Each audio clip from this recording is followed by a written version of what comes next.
जिसने धर्म के लिए धैर्य दिखाया, आज पुनः धैर्य दिखाने का समय आया है। राहुल गांधी तक मेरी आवाज पहुंचे तो कान खोलकर सुन लो। मैदान तुम चुनो, कार्यकर्ता हम देंगे। आओ तुम्हारे 10 साल और मोदी के 10 साल के बीच में इतनी गारंटी देती हूं कि युवा मोर्चा का एक भी साधारण कार्यकर्ता जाकर राहुल गांधी के सामने बोलने लगे तो राहुल गांधी में इतना दम नहीं कि युवा मोर्चा के किसी कार्यकर्ता के सामने टिक जाएगा। 26/11 का आतंक हम सबने अपनी आंखों से देखा। हम सबको याद है, पाकिस्तान से आतंकवादी आए, मुंबई की सड़कों को लहूलुहान कर दिया और दिल्ली में बैठी सोनिया मैडम की सरकार चुपचाप तमाशा देखती रही। उस शाम जब मुंबई लहूलुहान हो रही थी, तब मीडिया के माध्यम से पता चला कि कांग्रेस के युवराज किसी जश्न में शामिल थे। जब वो सत्ता में थे तो उनका घमंड ऐसा कि उन्होंने भगवान राम का कोई अस्तित्व नहीं ऐसा एफिडेविट देश की एक कोर्ट में दे दिया। उनका घमंड देखिए कि जब वो सत्ता में थे तब उन्होंने दस्तावेज दे दिया कि राम सेतु नाम की कोई चीज नहीं। अहंकार आज भी बरकरार है। जब रामलला का भव्य मंदिर निर्मित हो रहा था, जब प्राण प्रतिष्ठा समारोह के लिए उनको भी आमंत्रित किया गया, अहंकार देखिए, उन्होंने आमंत्रण को ठुकरा दिया। देवेंद्र भाई, रस्सी जल गई, बल नहीं गया। इसलिए आज आप सबसे कहती हूं कि हर राम भक्त ने, जिसने धर्म के लिए धैर्य दिखाया, आज पुनः धैर्य दिखाने का समय आया है।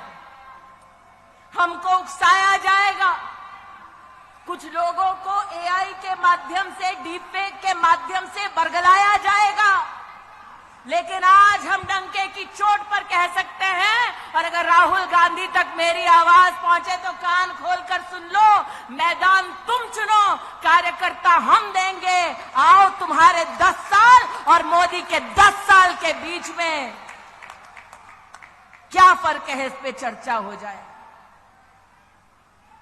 मैं नहीं कहती मैं जाऊंगी चर्चा के लिए, तब पक्का नहीं आएंगे तेजस्वी, लेकिन इतनी गारंटी देती हूं कि युवा मोर्चा का एक भी साधारण कार्यकर्ता जाकर राहुल गांधी के सामने बोलने लगे तो राहुल गांधी में इतना दम नहीं कि युवा मोर्चा के किसी कार्यकर्ता के सामने टिक जाएगा।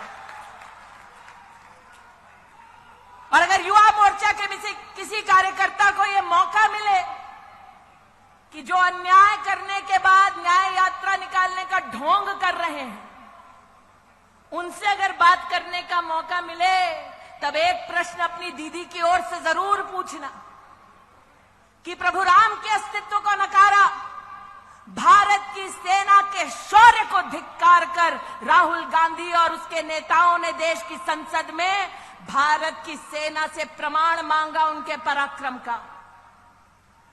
मैं उस महाराष्ट्र में काम कर चुकी हूं जहां पर 26/11 का आतंक हम सबने अपनी आंखों से देखा। हम सबको याद है, पाकिस्तान से आतंकवादी आए, मुंबई की सड़कों को लहूलुहान कर दिया और दिल्ली में बैठी सोनिया मैडम की सरकार चुपचाप तमाशा देखती रही।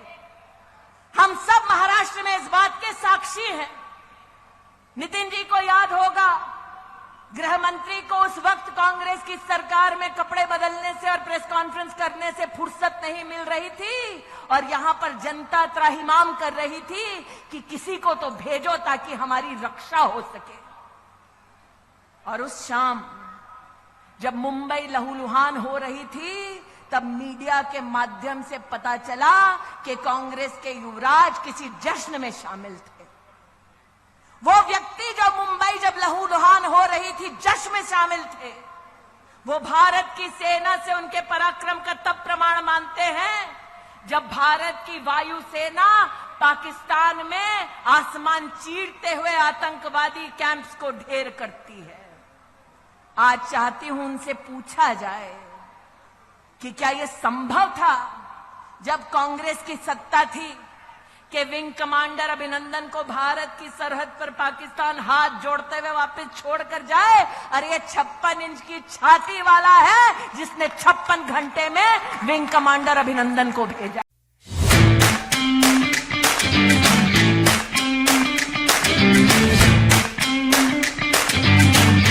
Tulsi NXT